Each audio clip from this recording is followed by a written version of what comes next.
Assalamualaikum warahmatullahi wabarakatuh. Saya Giovanni Yusningsih akan menyampaikan hasil review kuliah umum yang telah disampaikan oleh Pak Bayu Priambodo tentang lobster apa adanya, ada apanya. Upaya peningkatan benih lobster untuk budidaya dan perdagangan mencetuskan kekhawatiran sebagian masyarakat dan pengamat bidang perikanan dan kelautan, sehingga muncul Peraturan Menteri Kelautan dan Perikanan Nomor 56 yang mengatur tentang larangan penangkapan dan pengeluaran lobster, kepiting, dan rajungan, yang sebenarnya memiliki tujuan untuk menjaga keberadaan dan ketersediaan populasi sumber daya. Tapi pada kenyataannya, 3 jenis diekspor ke luar negeri, yaitu ke Vietnam.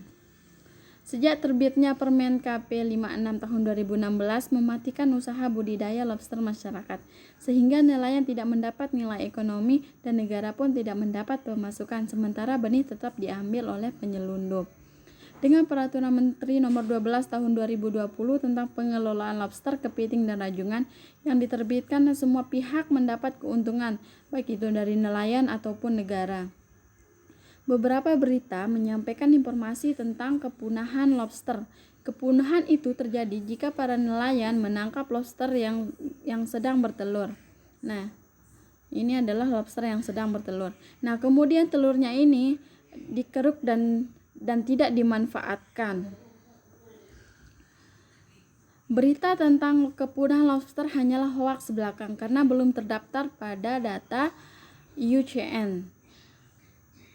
Bahkan kepunahan lobster berada pada list concern.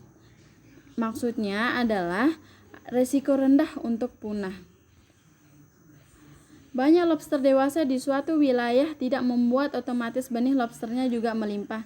Ini berkaitan dengan fenomena sink dan sort dalam pola penyebaran benih-benih lobster secara natural. Ada 2 macam pola penyebaran, ada non-sink dan sink population. Sintasan dari tingkatan Naupolisoma sampai lobster dewasa sekitar 0,1%.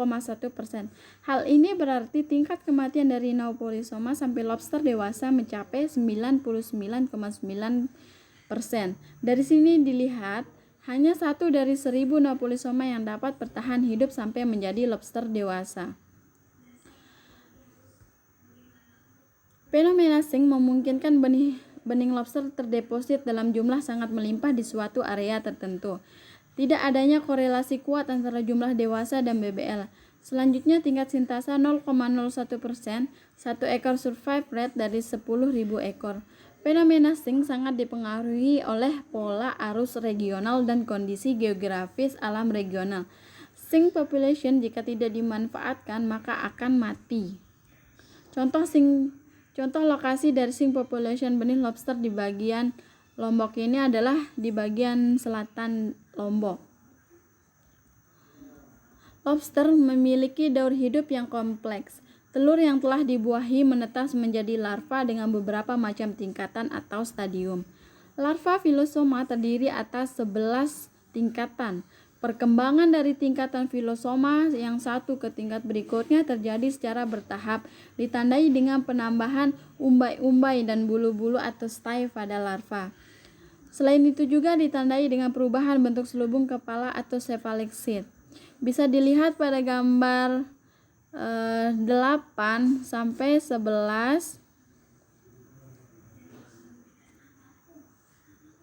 membutuhkan waktu 115 hari untuk menjadi benih-benih lobster. Durasi perkembangan larva yang berlangsung lama dari tahap telur hingga menetas dengan model planktoniknya di lautan membuat kapasitas penyebarannya sangat besar. Arus laut yang spesifik memungkinkan larva lobster yang ditelurkan di Australia bagian utara terdeposit atau mendarat di pantai timur Filipina, dan dari Filipina ke Vietnam, kemudian baru ke Lombok. Pengelolaan BBL untuk budidaya lobster.